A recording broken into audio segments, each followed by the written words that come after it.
Hi, welcome to STEAM Lab Saturday. So great to have you joining us today. My name is Miss Alicia. I am a librarian here at Mitchell Park Library, which is part of Palo Alto Library System. And this, like I said, is STEAM Lab Saturday. So today we're going to be making marbled paper. We're going to go over to the other side of the table here to go over each of our materials that we need today. You know, one by one we'll go through what we need. And then we'll get started with our project.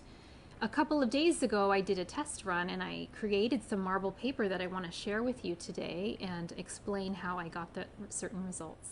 So here is some marbled paper that I created using some food coloring and oil and water. This has kind of red in it. This one I scored it a little bit more yellow and green food coloring. And this one is interesting. This was a different one. I did a new one, and then this was my first dip with the paper, and I'll explain what that means when you dip the paper in. But this was my first dip, and then I set this aside, and then I did a second dip, and I kind of got this other kind of marbling effect, which is a lot lighter than the first one. So this was the first dip, it's kind of more vibrant, and this one was a little more pastel. So today we'll do that when we do our paper marbling. We'll dip a piece of paper in the first time, and then we'll do it real quick a second time and see what we get together. Okay, let's go over our materials. The first thing you need is some vegetable oil. Got that. 2 tablespoons will go in each container.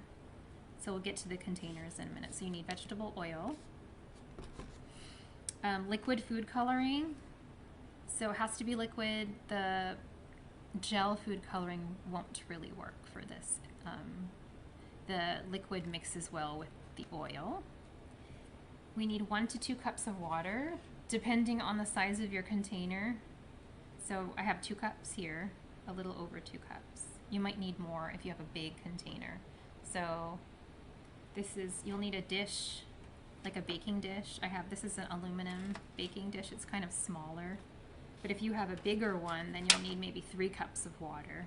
But for this size, I think this is like 8 by 12 or 8 by 13. I only need 2 cups of water. Okay, and then cardstock. So you need thick paper, like cardstock, something not like paper. Paper's a little too delicate, it might fall apart, so we need something thicker like cardstock. And white cardstock is great because it shows the colors really well. And the reason why I cut mine is because it fits really well into my pan. So if I had the big paper, if I had a regular size, it wouldn't be able to go all the way in.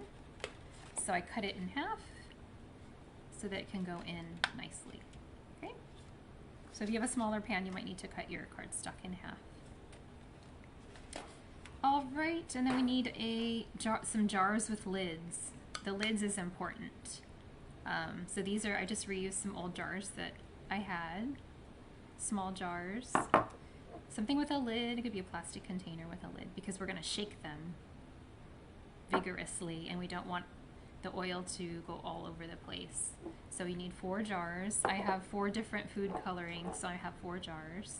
If you only have 2 colors, you only need 2 jars. And then the last thing, I didn't put it on the list on the event, but make sure you have plenty of paper towels because this STEAM Lab is kind of messy.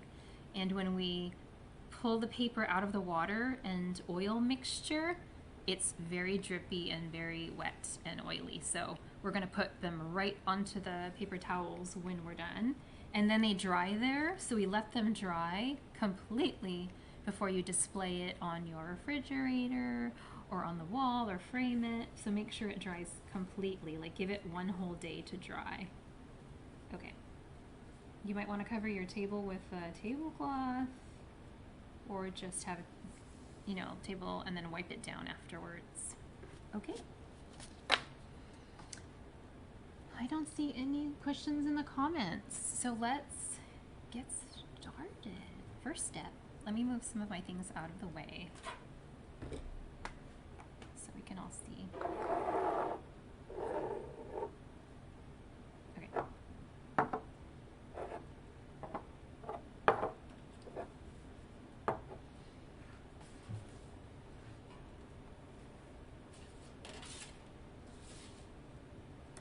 So the first step we're going to do is mix our oil and food coloring. So in each container we need 2 tablespoons of vegetable oil. I don't have a tablespoon, I'm just going to estimate 2 tablespoons in each.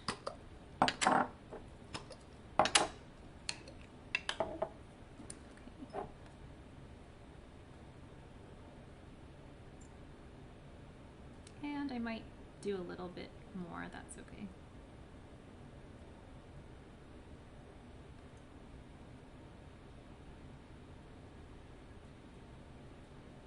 Okay. And this is the fun part. We get to add the food coloring. Center that so everyone can see well. Okay. Oh, I forgot to also mention for this that you need a dropper. This is called a pipette dropper, but if you have like an eyedropper, that will work too. I apologize. I forgot that part when we went over the materials. Okay. So I've got blue and 5 to 10 drops of each color is good. I do 10 because I like to be kind of vibrant, so I'm going to do 10 drops. 6, 7, 8, 9, 10.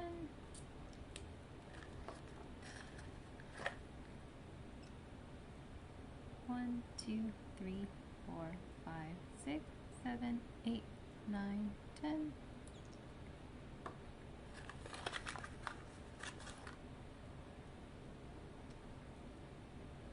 One, 2, 3, 4, 5, 6, 7, 8, 9, 10.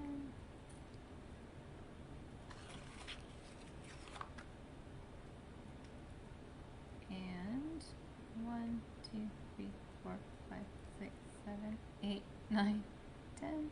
Okay, great. Now the fun part, we're going to shake the jars to mix the oil and the food coloring together. Okay. So make sure to put the lids back on.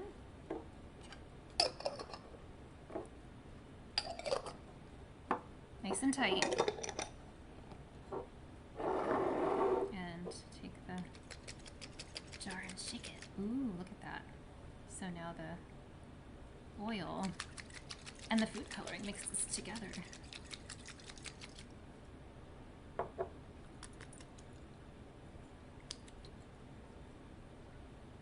You know what? I think I'm going to add more. I'm going to add a little bit more food color or oil to this one, and there we go. That's better. Okay. So that's green.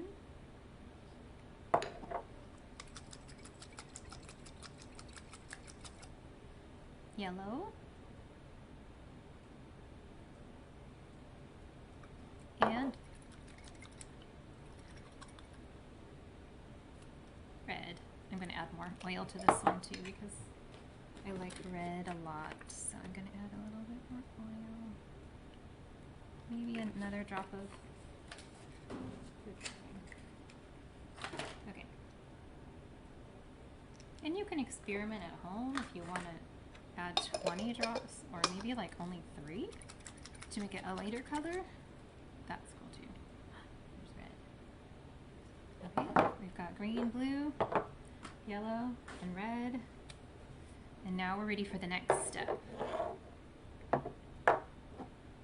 which is filling our tray with water.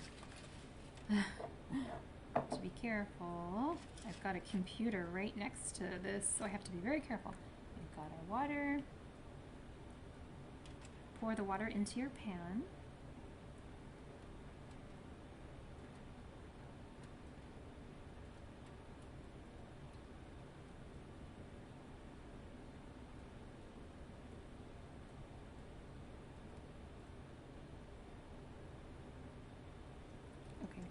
I did that so slowly.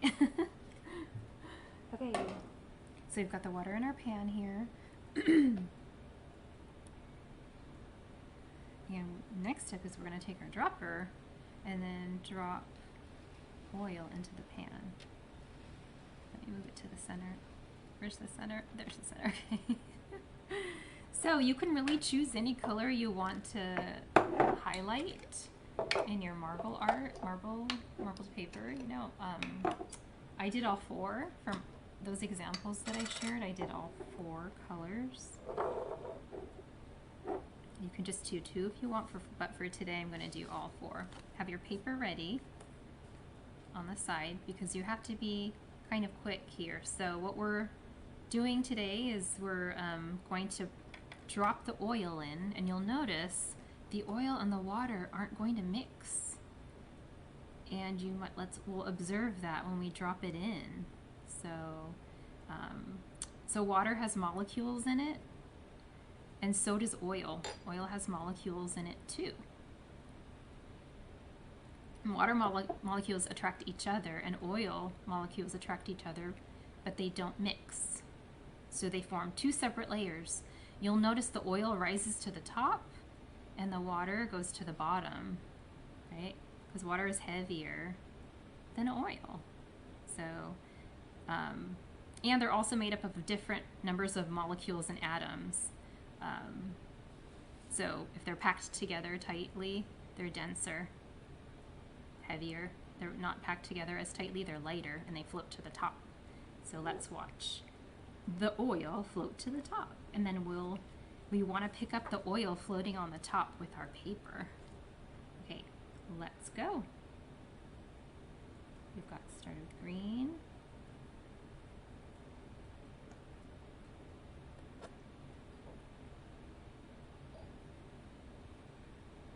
Do you see the oil droplets kind of hanging out on the top? Oh, here's some blue. This is one of those experiments when you want to do it quickly, because guess what? The food coloring is water, and it's going to go to the bottom if we're not quick about dipping our paper in. So that eventually the food coloring will sink to the bottom, but we don't want that. We want to pick up the food coloring before it sinks to the bottom. Okay, and then we dip our paper in. Gently press the paper.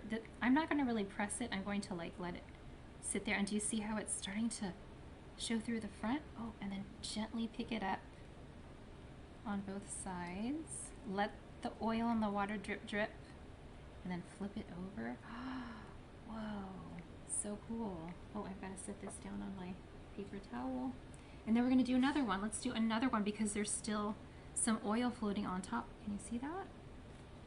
Maybe we'll even do a third one. So gently set your paper down. I just kind of let mine float in place, and then you can see the oil being picked up, and then gently pick it up, let it drip, and then flip it over. Whoa, that one's cool too. Isn't it interesting how every time we get kind of a different design based on how the oil's moving in the pan? Let's do another one. Take your paper, gently let it fall. I think that looks pretty cool too when the oil starts to absorb in the paper. Oh, and then we want to lift it up. Do you think that the more we do this, the lighter and lighter the colors are going to get? I wonder. Let's keep going. Well, I have one more paper.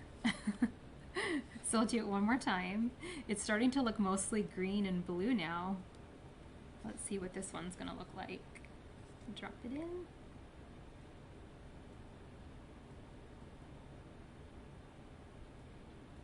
Oh. Oh, look at that one. That one's very faint, a lot lighter than the first one. Here's our last one, and here's our first one. So the more times you dip it, the more oily food coloring you're going to pick up. Pretty cool. This one's still beautiful though too. Look at that marbling pattern. And once it dries, it'll be so pretty. You can hang it up. You can even draw over it and make designs. So cool. You can take a Sharpie after it's dried and add shapes or animals. So cool. And you could always dump this out if you want to try again. Just dump the pan out, rinse it out, with warm soapy water, and then you can do it all over again and have different colors and everything. Very cool. So it's fun to kind of explore and experiment and see what happens. It's good for our brains to kind of do fun experiments like this. And it's good for our heart and our mind too. So fun. Well, thank you so much for joining me today for STEAM Lab Saturday. That was so fun. Oh, hi, Maya. I see your comment now. Isn't that cool, Maya? Maybe you can do it at home if you did it right now. That's so awesome. Or you can do it later. I know the effect was so cool. Wasn't that such a cool marbling effect? I was thinking of making a card for a loved one, and you can just paste the marble effect, the marbling on top of a card, a big piece of poster paper, or a big construction paper, so that when you open it, you can write a letter to a loved one or a friend. So that's what I was thinking I would do with mine. Thank you so much for joining us today. Tune in next next STEAM Lab Saturday, which is the first Saturday in April, and we'll be making a cloud in a jar. We're going to be making our own cloud in the library and at home. Very cool. Okay, bye everyone. Have a wonderful day, and I'll see you again next time.